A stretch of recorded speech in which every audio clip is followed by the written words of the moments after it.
नमस्कार सभी विद्यार्थियों को और सभी व्यूअर्स को। आज के अपन इस वीडियो के अंदर संस्कृत का एक मूलभूत बिंदु लेते हैं जिसमें आता है धातु रूप प्रकरण। इसके अंदर धातु और धातु से क्रिया बनने का रूप जो है और उसके शब्द कैसे बनते हैं, वचन के अनुसार, लिंग के अनुसार और पुरुष के अनुसार, विभक्तियों के अनुसार, उनका विस्तृत अध्ययन इस प्रकरण के अंदर, इस विषय के अंदर अध्ययन किया जाता है। अपन इसके अंदर पढ़ते हैं सबसे पहले कि धातु होती क्या है। उसके बाद में हम देखेंगे कि इसके रूप कैसे बनते हैं।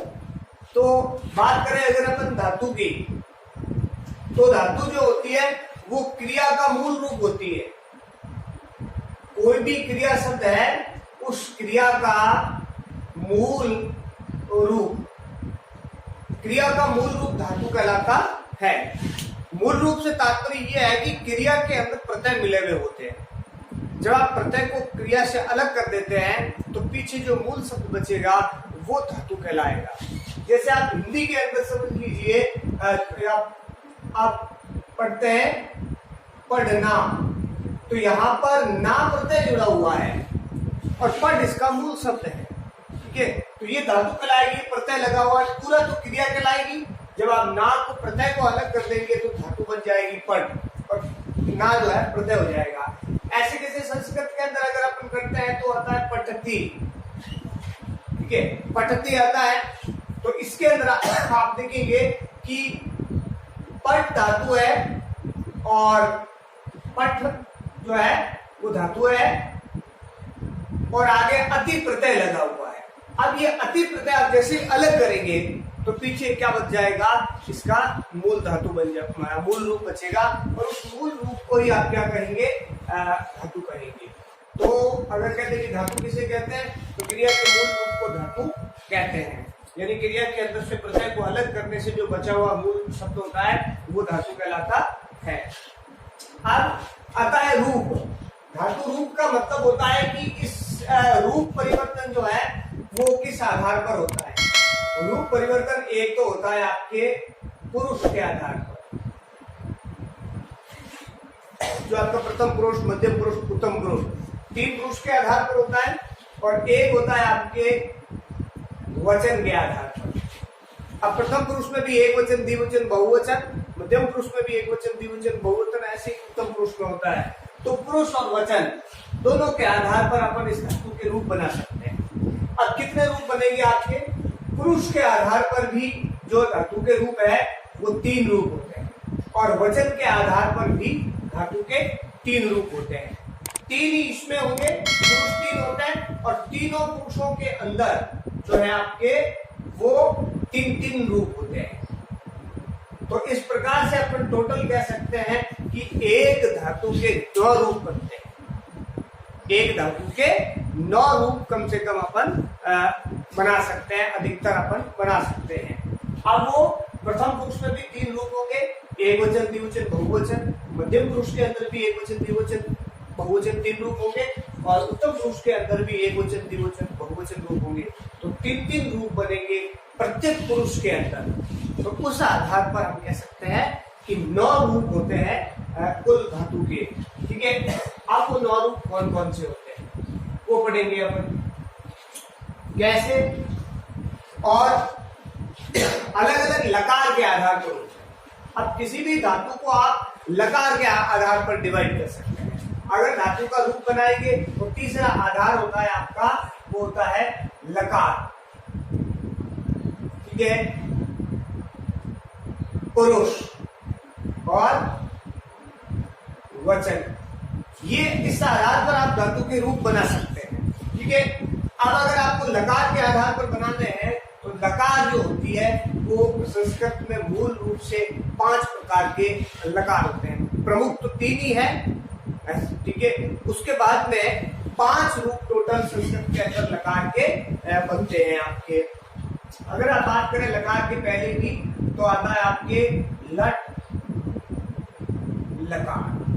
ठीक है, और लट लकार को क्या कहते हैं अपन? वर्तमान काल। लट लकार का मतलब आपका आ जाता है वर्तमान काल। दूसरा धातु का रूप आता है जो है वो है लंग लकार। लंग लकार धातु का दूसरा रूप लंग लकार है, और लंग लकार को अपन कहते हैं भूत काल। ठीक है। धातु का तीसरा रूप आता है आपके, जिसको अपन कहते हैं लिट लकार। लिट लकार, इसको आप कह सकते हैं भविष्य काल। इस प्रकार से भाषा के ये जो लकार है, तीन प्रमुख लकार है संस्कृत के अंदर, और इन तीनों के अलावा चौथा लकार एक और आता है, जिसको अपन कहते हैं विधिलिंग।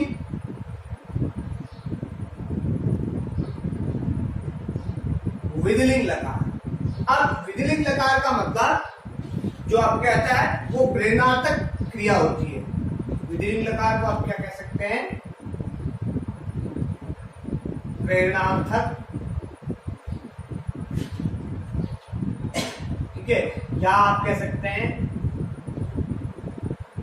चाहिए के अर्थ। और पांचवा जो इसका प्रकार होता है विधिलिंग लकार के अलावा, वो पांचवा प्रकार आपका आ जाता है वो लोट लकार का आ जाता है। और लोट लकार का अर्थ है आज्ञा तक काल। इस प्रकार से अपन देखते हैं कि संस्कृत में मूल रूप से 5 प्रकार के जो है वो लकार आ जाते हैं। इन पांचों के आधार पर जो है सबके अंदर 9 रूप बनते हैं। इस लकार में भी आप देखेंगे तो पुरुष कितने होंगे? 3, और वचन कितने होंगे? 3, और प्रत्येक पुरुष में कितना होता है? तो वो होते हैं आपके प्रत्येक पुरुष के अंदर 3 आ जाते हैं, तो 3 इंटू 3 कितने हो जाते हैं? 9। ऐसे कैसे इसके अंदर भी आप देखेंगे तो पुरुष तो वही आ जाएंगे आपके 3, वचन वही आ जाएंगे आपके 3, टोटल 9 होते हैं।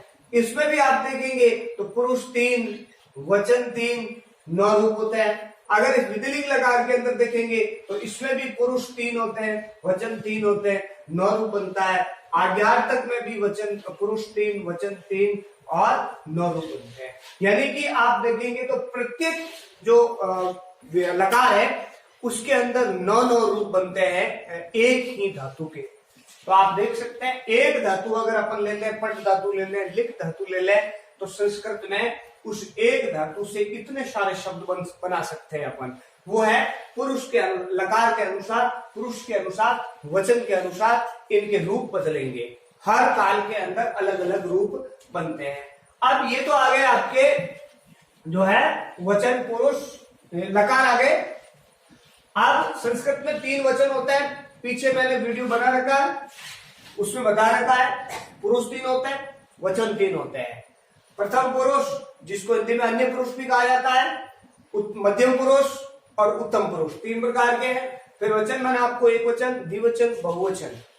एक का ज्ञान होता है संज्ञा सर्वनाम का, तो वह एक वचन होता है। 2 का ज्ञान होता है तो द्विवचन होता है। 2 से अधिक का ज्ञान होता है तो बहुवचन होता है। इस प्रकार से तीनों वचन बना लिए गए, हमने वचन भी पढ़ लिया है। अब ये 9 रूप बनते हैं प्रत्येक लकार के अंदर। तो अपन इसका जो है अगला अध्ययन करेंगे, उसमें एक एक लकार को लेंगे।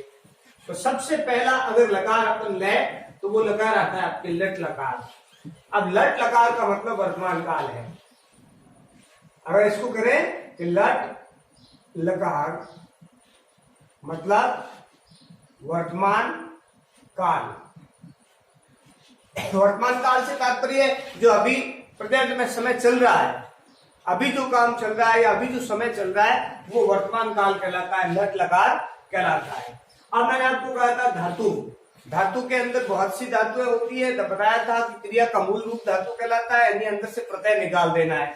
तो यहां हमें क्या करना है कि लट लकार के रूप बनाने हैं। अब धातुएं बहुत सी है, क्रिया के बहुत सारे शब्द हैं, तो सबके अपन रट नहीं सकते, सबको अपन याद कैसे करें? तो उसके लिए एक सीधी सी बात है कि धातु से क्रिया कब बनती है? जब उसमें प्रत्यय लगता है। तो हमें ये याद करना है कि अगर लट लकार का प्रथम पुरुष के एक वचन, द्विवचन और बहुवचन बनाना है तो कौन कौन से प्रत्यय लगेंगे, इसका ध्यान रखना है। तो आपको सीधा क्या करना है कि आपको किसका बनाना है? लट लकार का प्रथम पुरुष। लट लकार का प्रथम पुरुष बनाना है आपको, और प्रथम पुरुष का क्या बनाना है? एक वचन। आपको लट लकार का द्विवचन बनाना है, और आपको लट लकार का बहुवचन बनाना है। अब सबसे पहली बात, ये काम कहां आएगा? ये वीडियो आप देख रहे हैं, ये आपके जीवन में कहां काम आएगा, परीक्षा के समय में कहां काम आएगा, उसको आप सुन लीजिए। आप अगर इस धातु रूप को पढ़ लेंगे तो आपका सबसे पहली बात तो कि अनुवाद का सवाल आता है, हर क्लास में आता है। छठी क्लास से लेकर के 10वीं क्लास तक प्रत्येक क्लास में अनुवाद का प्रश्न आता है, जिसमें अलग अलग स्टैंडर्ड में अलग अलग वाक्यों के अनुवाद है। जैसे छठी क्लास में 4 वाक्यों के, 3 वाक्यों के अनुवाद है, 7वीं में 3-4 वाक्यों के हैं, ऐसे 8वीं के अंदर 6 वाक्यों के हैं, 10वीं में भी 5-6 वाक्यों का अनुवाद है। तो एक तो अनुवाद में काम आएगा, क्योंकि अनुवाद आपको धातु के बगैर आप नहीं कर सकते, क्रिया के बगैर आप नहीं कर सकते, वचन पुरुष के बगैर अनुवाद नहीं कर सकते। तो धातु रूप आना बहुत जरूरी है, क्रिया का रूप आना बहुत जरूरी है। दूसरी बात, दूसरा सवाल आता है डायरेक्ट धातु का सवाल आता है 8वीं क्लास में। जो बच्चे 8वीं क्लास की ये वीडियो देख रहे हैं उनके लिए ये इंपॉर्टेंट टॉपिक है, क्योंकि बोर्ड का 2 नंबर का सवाल आपके इसी से आता है। 2 सवाल जो बोर्ड पेपर का नम्मा प्रश्न है, बोर्ड प्रश्न के अंदर आप उसमें ब्लूप्रिंट में देखेंगे तो जो प्रश्न का नम्मा सवाल है, क्योंकि 1 से 8 तक जो प्रश्न है बोर्ड क्लास के वो ऑब्जेक्टिव टाइप के प्रश्न आते हैं, यानी उसमें विकल्प आते हैं और वो बहुविकल्पात्मक प्रश्न होते हैं। उसमें 4 ऑप्शन दिए हुए होते हैं, आपको ढूंढना है। कुछ 4 सवाल व्याकरण से होते हैं, 3-4 किताब से होते हैं। तो वो 8 सवाल तो आपके अलग है। नम्मा सवाल जो आपका शुरू होता है व्याकरण से, वो संस्कृत में 8वीं क्लास के लिए ये आता है कि आपको 2 धातु रूप लिखने होते हैं। ठीक है, कोई भी 2 शब्द दे दिया गया, आपको कह दिया गया पट धातु प्रथम पुरुष बहुवचन का बहुवचन रूप होगा, तो आपको पट धातु का लट लकार प्रथम पुरुष का बहुवचन रूप लिखना है। ठीक है, या फिर आपको शब्द दे देंगे, शब्द दे दिया पठंती, अब उसका बताना है आपको कौन सा पुरुष लकार वचन है, तो वो बताना है। किसी भी तरीके से पूछा जा सकता है। अमूमन 8वीं क्लास में सवाल यही पूछा जाता है, 2 धातुएं दी जाती है और लकार वचन और पुरुष दिए हुए होते हैं, आपको उसका रूप बनाना होता है। तो जब तक आपको ये धातु रूप याद नहीं होगा तो आप उसको नहीं बना पाएंगे। इसलिए हम इसमें देखते हैं कि सबसे पहले धातु रूप कैसे बनता है। ठीक है, तो प्रत्येक धातु को हम प्रथम पुरुष, मध्यम पुरुष, उत्तम पुरुष में बांट सकते हैं। फिर प्रत्येक पुरुष को हम 3 भागों में, एक वचन, द्विवचन और बहुवचन में बांट सकते हैं। ठीक है, सबसे पहले धातु को पुरुष में बांटेंगे, प्रथम पुरुष में धातु, मध्यम पुरुष में धातु, उत्तम पुरुष में धातु। फिर प्रत्येक पुरुष को 3 भागों में बांटेंगे, प्रथम पुरुष का एक वचन, प्रथम पुरुष का द्विवचन, प्रथम पुरुष का बहुवचन। फिर मध्यम पुरुष का एक वचन, मध्यम पुरुष का बहुवचन, मध्यम पुरुष का द्विवचन और बहुवचन। उत्तम पुरुष का एक वचन, उत्तम पुरुष का द्विवचन, उत्तम पुरुष का बहुवचन। इस तरह से प्रत्येक धातु को 3 पुरुषों में, प्रत्येक पुरुष को 3 वचनों में बांटेंगे। ठीक है, और उसके द्वारा हम फिर धातु के 9 रूप बनाएंगे। अब डायरेक्ट बनाने के लिए हमें क्या करना पड़ेगा? हमें मालूम है कि धातु प्लस प्रत्यय बराबर क्रिया होता है। क्रिया का फॉर्मूला क्या है? धातु प्लस प्रत्यय प्लस बराबर क्रिया होता है, यानी कि धातु के अंदर प्रत्यय मिलने से क्रिया बनती है। तो हमें क्या है कि धातु तो दे रखी होगी, जैसे आपको दे दिया पट धातु दे दिया, आपको लिख धातु दे दिया, आपको भू धातु दे दिया, आपको क्री धातु दे दिया, ये धातु तो आपको दे रखी होगी, ठीक है। लेकिन उसमें प्रत्यय लगने से क्रिया का रूप बनेगा, ठीक है। अब प्रत्यय एक वचन बनाने के लिए कौन सा प्रत्यय है, द्विवचन बनाने के लिए कौन सा प्रत्यय है, बहुवचन बनाने के लिए कौन सा प्रत्यय है, ये प्रत्यय हमें याद करने पड़ेंगे। तो हम किसी भी धातु को किसी भी वचन और पुरुष में बदल सकते हैं। आप देखिए प्रथम पुरुष का अगर आपको एक लट लकार प्रथम पुरुष एक वचन रूप बनाना है तो आपको उसमें जोड़ना पड़ेगा अति। सिर्फ प्रत्यय याद रखना है, अभी धातु से छोड़िए। आपको किसी भी धातु का कह दे कि लट लकार प्रथम पुरुष एक वचन का रूप बनाइए, तो उस धातु दी हुई धातु में अति जोड़ देना है आपको, ठीक है। संधि करनी आती है, हमने पढ़ी है पीछे, तो आपको संधि करके जोड़ देना है, अपने आप शब्द बन जाएगा। कैसे? जैसे मैं आपको धातु दे दूं, कह दे कि आपको कि लिख धातु दे दिया आपको कि धातु है लिख। अब कहा कि लिख धातु लट लकार प्रथम पुरुष एक वचन रूप बनाना है, तो हमें मालूम है कि लट लकार प्रथम पुरुष के एक वचन रूप बनाने के लिए धातु में अति जोड़ना होगा। तो धातु दी है लिख, अति इसमें हम जोड़ देंगे तो शब्द क्या बनेगा। अब यहां देखो हलंत है नीचे, इसका मतलब ख आधा है, लिख में ख आधा है, आधे ख के अंदर आपको अ मिला देना है, तो क्या बन जाएगा, पूरा ख बन जाएगा। संधि हो गई। अ कहां चला गया, ख में पीछे क्या बचा, पीछे केवल ती बचा, इधर क्या है ली है, बीच में क्या है ख है, तो आपको ली ख और ती सब बन गया लिखती। आप जैसे ही धातु के अंदर अति प्रत्यय जोड़ दिया, ठीक है। अगर आपको ऐसे कैसे दे देते भू, धातु दे दिया भू, भू को बनाना है तो भू धातु जब भी धातु रूप में चलती है तो इसका भाव हो जाता है, क्या बनता है, भाव धातु रूप बनता है। तो अगर आप भाव में जोड़ेंगे तो भाव प्लस अति, अब वह आधा है, अ मिलने से पूरा हो जाएगा। अ कहां चला गया, व में इधर क्या बचा, भ इधर क्या बचा, ती, बीच में क्या बचा व, तो आप जोड़ दो तीनों वर्णों को, भ व ती, सब बन गया भौती।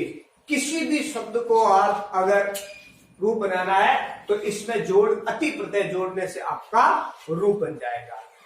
अब अगले जो तीन प्रत्यय है एक बार मैं आपको शॉर्टकट में बता देता हूं, बाकी तीन प्रत्ययों का भी, और उसके बाद देखते हैं। अत द्विवचन बनाना अत आएगा और बहुवचन बनाना है अंत्य आएगा। પછી तीनों प्रत्यय जोड़ करके आप प्रथम लट लकार प्रथम पुरुष एक वचन द्विवचन बहुवचन बना सकते हैं। मध्यम पुरुष उत्तम पुरुष का अपन अगले वीडियो के अंदर देखेंगे।